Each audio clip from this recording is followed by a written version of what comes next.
जुबान संगति की। एक बार एक राजा जंगल की ओर जा रहा था। रास्ते में डाकुओं का इलाका पड़ता था। राजा अपने काफिले के साथ जैसे उधर से निकला तो उसे एक तोते की आवाज़ सुनाई दी, मारो मारो, लूटो लूटो। राजा को आश्चर्य हुआ कि कैसा तोता है। राजा को बड़ा क्रोध आया। वह आगे बढ़ गया। कुछ दूर चलकर वह ऋषियों के पास आश्रम में पहुंचा। जैसे ही आश्रम में पहुंचा, वहां द्वार पर एक तोता था। उस तोते ने बड़े ही मधुर स्वर में कहा, स्वागतम सुस्वागतम। राजा को फिर बड़ा आश्चर्य हुआ। तोते की आवाज़ सुनकर ऋषि बाहर आ गए। उन्होंने राजा का स्वागत किया। अपने आश्रम में उगे फल फूल से राजा को संतुष्ट किया। राजा से रहा नहीं गया। उसने कहा, ऋषिवर, ये क्या देखा? एक ही कुल में ये दोनों तोते जन्मे। दोनों का कुल एक है, दोनों का वंश एक, दोनों की जाति एक। रास्ते में तोता मिला, वह मुझे गालियां दे रहा था, लूटने की बात कर रहा था, लेकिन यह तोता मेरा स्वागत कर रहा है। ऋषियों ने कहा, बात कुछ नहीं, इसमें दोष नहीं, इन तोतों का है। तोतों का कोई दोष नहीं है, इन्हें पालने वालों का है। दोनों एक ही माँ की संतान है, पर एक डाकुओं के पास चला गया, एक ऋषियों के पास चला आया। शिक्षा, जैसे लोगों की संसर्ग में रहते हैं, वैसे ही गुण और दोष हमारे अंदर आ जाते हैं। लड़ाई। एक बार मिठाइयों में आपस में जंग छिड़ गई। रसगुल्ला बोला, मैं सबसे मीठा हूँ।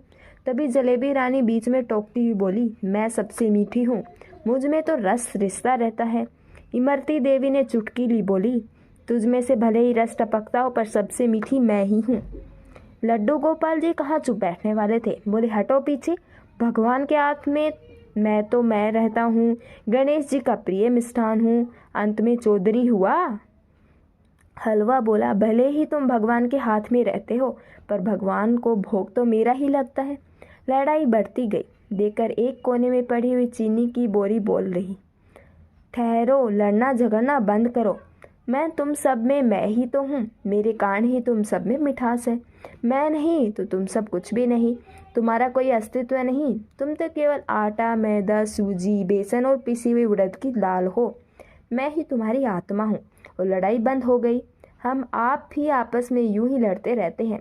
कोई अपने पैरों की ओर, कोई अपने पद प्रतिष्ठा की धूस जमाता रहता है। कोई कहता है मेरा कुल खानदान ऊंचा है, कोई बड़े भवन, भूमि, विस्तार, बड़ी गाड़ी का गुमान पाले दूसरों को दबाना सताना चाहता है।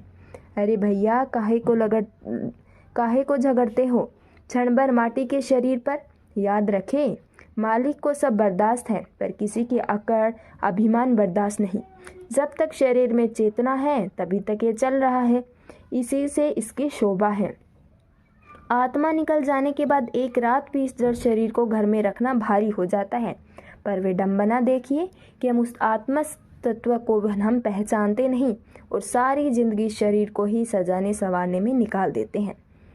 शिक्षा, जिस्म और रूह का अजब है रिश्ता, उम्र भर साथ रहे पर कभी तारुफ ना हुआ।